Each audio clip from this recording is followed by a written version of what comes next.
Ladies and gentlemen, welcome to Blitzkrieg, our own strategic affairs show. There's been a lot of talk in India for many, many decades now. What exactly is the meaning of the term deep state? What are the connotations of deep state? And how does this deep state actually run Pakistan?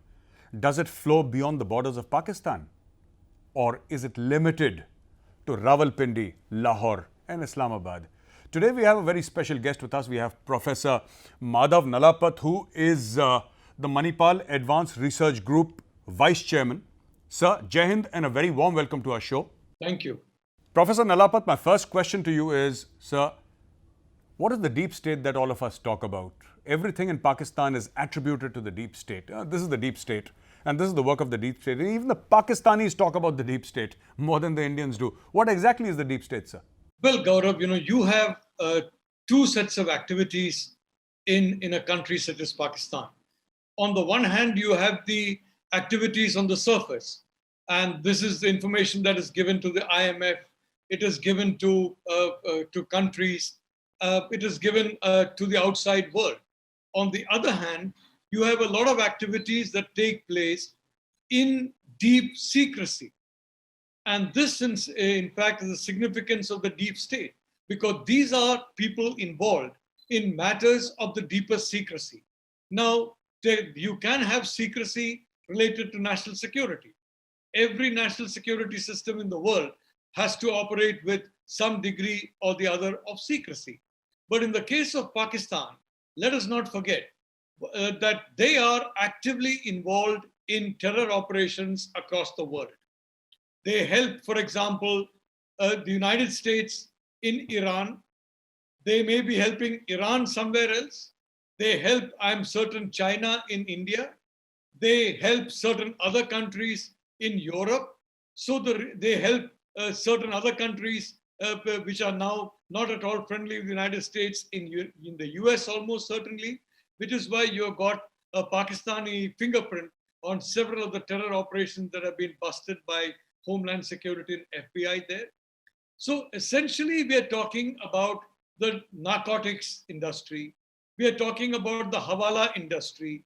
We are talking about the industries revolving around identification of key elements in any system and blackmailing them or browbeating them into sharing sensitive information. So when we talk of deep state, it could also be interpreted as meaning the deep secret state, and it operates in secret because all these activities are essentially criminal, they are antisocial, and frankly, they are against the international order. So we also have a lot of inputs from Pakistan in which they say that, this deep state, a mixture of the military, the ISI, certain bureaucrats, certain politicians who are under the ISI and the Pakistan Army's influence, they influence actively Pakistani politics. The coups that have happened, whether we talk about Ayub Khan or Yahya Khan, and then Ziaul Haq, and then more recently Parvez Musharraf. And even today, they say that, Qamar Javed Bajwa is the person who actually controls Imran Khan. He is selected and not elected Prime Minister of the Islamic Republic of Pakistan. Now, the deep state is also, in many ways, this entire structure within Pakistan, the secret hand, as you mentioned, behind all the goings in and goings out of this state, whether it's influence in Europe, in America, in China, inside India, other places, but also deep state is active within Pakistan, where its largest footprint is seen, sir. Do you feel that they control politics in such a manner that the army's rule is indefinitely sort of perpetuated in Pakistan and goes on and on, sir? So far as the Pakistan army is concerned, the reality is that it's the average soldier and possibly some section of the officer corps. They are probably not fully aware of these kind of operations. The reality of the situation is there is a core of individuals who are involved in these operations. You can compare it, for example, to a mafia. When you have a mafia operation taking place in Italy or in the United States, or frankly, certain mafias active in India, whether it is, in Mumbai, whether it is in other parts of the country, you have mafias taking place there also. You have a very active mafia on the Indo-Bangladesh border in several places. You have active mafias on the Indo-Nepal border, and definitely on the India-Pakistan border. So it can be, in a sense, analogous to what we consider to be a mafia. It's a secretive group of people that essentially plan, direct, and control operations.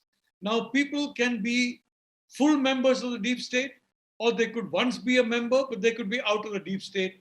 For example, Pervez Musharraf may once have been a member, but today possibly he's out of it, and therefore he may not be, privy to some of the operations taking place and the secrets that these operations involve. As I said in the beginning, Gaurav, these are operations that deeply impact global security. It's not simply India. They deeply impact the sanctity and stability of democracy and the public processes. They are, they are geared to impact economic development and public welfare across countries that are seen as targets of the Pakistan deep state. So I would only like to say it is a rolling concept. You don't have a band of people who are permanent, like the judges of the US Supreme Court who are permanent. Sorry, you have a group of people that are controlling operations, that are directing operations, and this group keeps changing over time. And some people leave, in unhappy circumstances. These people are unlikely to have very good lives after that. And some people remain as, in a sense, partial parts of the deep state. So when we talk about this concept, it's a complex concept. It can't be really capsuled in just those two words, deep state. But the core point is it's a criminal enterprise involved in doing things which are very harmful to humanity. So people have spoken earlier about a state within a state. But when I speak to my Pakistani friends, some of them inside Pakistan and some of them in London or even in the US, they say now it's a state above a state. So in spite of Pakistan's various protests across the world saying that no, we are finally a strong democracy, we are finally a republic, we are finally a country that respects the rule of law, the truth is something else. The truth is that even today the media in Pakistan is not free, sir. Even today, anchors are afraid of that black SUV outside the studio with men in muftis who can pick them up and make them disappear. There are cases in the last 2 months in Pakistan where more than 5 journalists who did not toe the establishment's line have been made to disappear. You know, some of them come back, some of them don't come back, some of them disappear forever. These things go on in Pakistan. So now, while speaking to you yesterday, sir, we were having this casual conversation and you said that, Gaurav, it is not limited to Pakistan. This deep state is overflowing outside also. The influence is outside the borders of Pakistan as well. Could you please elaborate, sir? Well, I'd like to say, Gaurav, that today, the Pakistan deep state has been very good at forging temporarily alliances with groups in other countries, including legitimate groups in other countries, and getting their protection, getting their security, getting their resources for its operations. Now, for example, you have the Pakistan deep state may have forged relationships with, let us say, the Wahhabi groups in the different parts of the Middle East. And they will say, okay, we'll promote this part of your agenda, whatever it be. And in exchange, you give us this. And with that resource, they will go and promote the rest of their agenda, which is not linked to that. In the case of Pakistan, it's been very good at this kind of thing. It basically, for example, for a long time, it got the protection of the United States by doing odd jobs for the US military, by doing odd jobs for the CIA, including in countries such as Iran, China, etc. I presume that some parts of the CIA and some parts are still active in being in touch with Pakistan and getting odd jobs done, because essentially the deep state is a mercenary concept. Although they talk of an ideology, they cloak themselves in an ideology. In the case of Pakistan, it's supposed to be a religious ideology, when actually, you know the reality that what they are propagating has nothing to do with Islam, which is essentially a very moderate religion. But the reality is that what they're involved in is making money and getting advantage through means that are not only criminal, but which basically have a very negative footprint on the human beings who are affected by that kind of activity. And this is the point. So the sad thing is there have been groups all across the world, governments across the world that have basically collaborated with the Pakistan deep state. And today, let's be honest, Gaurav, India is in a state of war with two countries. One country we are discussing. The other country, which is a superpower, I don't want to name. I don't think that too many people who are watching your program will not know the name of the country I'm referring to. And unfortunately, the military in that country works very closely with the military in Pakistan, including, in my view, activities related to narcotics, in which, for example, in Myanmar, in other parts of the world, the use of the narcotics trade, narcotics mules for carrying information, for carrying documents to and fro. You have the Hawala trade, and this is a weakness that we have in India. Many of some very well-known names in India are using Hawala channels that are essentially controlled by the Pakistan deep state. And therefore, in a sense, they come under the blackmailing power of the Pakistan deep state. So may I say, Gaurav, let's be honest. India is in a state of war with two countries, one of which is a superpower. And we have to acknowledge that, and we have to act in accordance with that rather than live in denial about being at war with even any country. I mean, even regarding Pakistan, we have substantial segments of opinion inside the government system and outside who still say, no, this is only a small group of Pakistanis, or the deep state, a small section of the army. Look, I mean, every activity, hostile activity, is carried out by a small section. But then that section is carried out by a group that controls and directs governance as effectively as the deep state does in Pakistan. It's effectively the country that is at war. So we have to understand, Gaurav, that we are at war, have been at war, and we have therefore got to secure our defenses from that point of view. Now, one of the very important aspects and one of the, may I say, duties of a deep state, responsibilities of a deep state, is also to create a fake narrative. Now, if you look at the war of 1947-48, sir, in which Pakistani Qabilis, backed by the Pakistani army then, it had just been around 8 or 9 weeks of Pakistan being created and India getting independence. I mean, in the month of October, they started off, sir. 22nd of October was the day when the Pakistani Qabilis, backed by the Pakistani army, actually entered Kashmir and started raping, pillaging, killing people and trying to occupy area. Now, all these things started, sir. There is a narrative behind 1947-48. There is a narrative behind 1965. And they even celebrate some Defy Pakistan Day or something or the other, all based on some fake images that they have in their own mind. Now, there is a narrative behind 1971, where Pakistanis say that they actually won the war, but the politicians lost the war or something or the other. They have a narrative behind the 1999 Kargil war. They have a narrative for the Khalistani terrorism that took place in Indian Punjab. They have a narrative for Kashmir. They have a narrative for everything, sir. Why do you think narrative building is so important for intelligence agencies and deep state within Pakistan? Why this fake image of everything? Why this larger than life image created for their army and a fake narrative for each and every single thing? Why can't they just come out and tell the truth to their people? Like, for example, sir, let me elaborate. Now, this 1962 war between India and China, we lost that war, sir, and there is no shame in saying that we did lose the war, whatever the reasons. We could say it was political indecisiveness, we could say XYZ, but the fact of the matter is we lost the war. But we did not surrender. Our soldiers were martyred where they stood, they fought where they stood, and it was a series of glorious battles, the outcome notwithstanding, sir. But what is this compulsion upon Pakistani deep state to create fake narratives out of every single thing, including the latest Abhinandan, sir? They're creating fake narratives over everything. Why do they do that? Well, Gaurav, please understand that India, as we all know, is a state which is run as a democracy. You have elections, you have governments that come to power, governments that lose power, governments that come back to power. But Pakistan is a military state, a militarized state.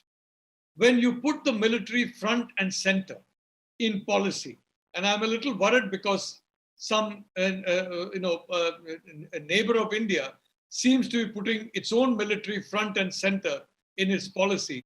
The problem with being a militarized state is the narrative of defeat results in a complete erosion of trust, credibility, and respect for the militarized state. Therefore, there cannot be a defeat. If there is a defeat, the public will lose trust, they will lose credibility. In the case of India, yes, we have a professional military. I think in the case of what happened in 62, apart from the military problem which you have described, may I also say diplomatically, Jawaharlal Nehru went around the world talking about non-alignment and building up relationships with countries. And I would like to say, Gaurav, that no country stood by India when it was attacked in 1962 by China. No country whatsoever. But we don't hear too many narratives about the failure of Indian diplomacy from 47 to 62. We hear a lot about other matters. And of course, the failure of, if I may say so, integrating the military in matters relating to the defense of the border. The fact is that the military was not integrated, and even today in the defense ministry, you look at Japan, you look at Germany, you look at the UK, look at the US, look at China, you will see that people in uniform are deeply integrated in the functioning of the defense ministries and defense departments of these countries. But in India, no. The so-called civilian control means keep the military away. The fact is, there is a difference between police and military. There's a difference between the threats faced by a police force, the training of a police force, and the threats faced by a military and the training of a military. And this integration needs to take place. So I'd only like to say, I'm not surprised that they have created this narrative. Because if they don't create this narrative, if word spreads that this so-called invincible army has been defeated, and if this invincible army, for example, has suffered many more casualties than the army of a country that is routinely mocked as being way inferior, well, then you have a problem regarding credibility and respect. And if respect goes and credibility goes, the regime starts to shake. So this is the main reason. The second thing is, the first line of defense is the public. The first line in information gathering is also the public. And that is where systems that are too silo-oriented, that are too bureaucracy-oriented, that are too cadre-oriented, I'm not naming these systems, but these will be familiar to you, I'm very sure. These miss out on the fact that we have to involve civil society in operations. Now, the deep state in Pakistan understands that. They know that civil society is an important component of strengthening or weakening a state. And they play upon civil society. Now, they are playing upon civil society across the world to create the narrative that no, the terror state is not Pakistan. It is India. No, the state where minorities have gone down from 38% to 1% is not Pakistan. It is India. India, where we have, nearly 300 million minorities, 200 million Muslims, proud, moderate, wonderful people who are serving our country well and who have served our country in the armed forces, who are defending our borders, who are defending our security and promoting our economic development. They don't say that. So you have this narrative that is spread across the world that it's India where minorities are now being completely persecuted, and in fact genocide is taking place, and the country in which minorities have gone down from 38 to 1% is escaping. So let's be honest. That narrative of Pakistan has been effective, and I'm sorry to say our standard, silo-oriented, bureaucracy-obsessed response has been woefully inadequate. Absolutely, sir. Paul Joseph Goebbels was Hitler's Minister for Propaganda, and from 1933 to 45, sir, he was there. Saying one thing in particular, I think that Pakistan believes in, keep on repeating a lie so often that it finally sounds like the truth and people start believing in it. Sir, you spoke about silos within India. And we're having this very interesting conversation, sir, which has gone off track, but I'm going to keep it off track because it's really wonderful, sir, and I think our viewers deserve to hear this. Let's look at it like this, sir. You spoke about how Indians function in silos and Pakistan is more unified in terms of narrative simply because they have a military on top, sir. Like, for example, the ISPR, sir, DG-ISPR. It is inter-services public relations. But you always have the DG-ISPR and the DG-ISI who will be from the Pak Army. When was the last time ISI had an Air Force officer as the DG or a naval officer as the DG? It will always be an army officer, and for ISPR as well. So all these things are controlled by the Pakistan Army. How well have they served Pakistan in the long run, sir? I mean, in the short run, yes, there is cohesiveness. There is that so-called jointness because there is one boss and the army chief is the boss. But, whatever they say, that, the air chief is boss of the Air Force and the naval chief is boss of the Navy. But the fact of the matter is that all the coups that have happened in Pakistan, it's never the Navy chief or the Air Force chief that's taken over. It's always the army chiefs. They're all, whether Ayub Khan, Yahya, Zia or Musharraf, they were all army chiefs. Now, my point here is that, sir, how well has it served Pakistan? Has it actually served Pakistan in the long run? Gaurav, first of all, the army controls the Navy and the Air Force and the police and security, foreign policy, and a lot of economic policy in Pakistan. The poor Navy chief and Air Force chief are second-class and third-class citizens, and they know it. But I'd only like to say, a parasite can grow and grow at the expense of the host. But finally, when the host starts sickening and weakening, the parasite itself will be in trouble. Today, I can tell you, the parasite, which is the Pakistan deep state, has taken so much sustenance from Pakistan, from within the innards of Pakistan, that Pakistan is now getting into a situation where there is serious internal issues that are arising, very serious internal issues arising. And this is the fact that the Pakistan army essentially is the army basically of a single ethnic group in Pakistan. It's a Punjabi army dominated by the Punjabis. For some time, they tried to bring the Pashtuns as a second-class or third-class partners. But the Pashtuns are a very proud people. They will never be second-class or third-class to anybody. They'll either be your equal or they'll be your enemy. So now the Pashtuns are moved away. Even the Pashtuns are moved away, and many are now hostile to the Pakistan army. The Sindhis have had to accept second-class status in their own land.